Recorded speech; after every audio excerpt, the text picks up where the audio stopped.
Physical contact with surfaces is a part of everyday life. It all starts with one touch.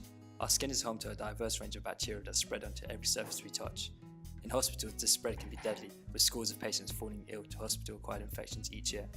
Antibiotic-resistant infections are becoming ever more common. These treatable diseases can now lead to death. HIIs are not only costing lives, but also costing healthcare system billions. With antibiotics failing, we must look to new methods to prevent bacterial infections. Stainless steel surfaces, which are widely used in health settings, provide an environment where bacteria can survive and thrive. Copper surfaces, however, are an entirely different story. So how does copper kill pathogens? One method is by damaging the cell membrane. Imagine that this boat is the bacterial cell. The lake represents the copper surface. Copper ions punch holes in the bacterial cell membrane, causing the cell to become leaky. Copper ions flood into the cell, and the cell is not able to pump the copper ions out.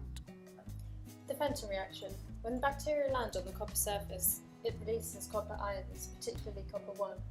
This reacts with the small amount of hydrogen peroxide released by the bacteria during respiration. This reaction can form reactive oxygen species, including hydroxyl free radicals. These can aggressively attack any DNA within the cell. So what effect do the copper ions have inside the cell? The copper ions damage the bacteria's ability to respire, impairing the cell's metabolic activities. This means the cell cannot move, breathe, or eat. Excess copper ions enter the bacterial cells and bind to proteins that are vital for the correct functioning of the cell, preventing processes the bacteria need to survive. So Professor Keeble, what have recent studies shown about the effectiveness of antimicrobial copper? Our work in the laboratory has shown that copper effectively kills bacteria, viruses and fungi, but of course the real test is, does it work in the real world? So studies have been done in hospitals around the world where they've installed copper and copper alloys in hospitals, wards, intensive care units. For example, putting copper on bed rails, visitors' chair arms, call buttons, door handles and what have you. In the studies that Professor Keeble has described, perhaps the most impressive figure is that infection rates were found to be reduced by 58% in patient rooms with components made of copper when compared to patients' rooms with components made of standard materials.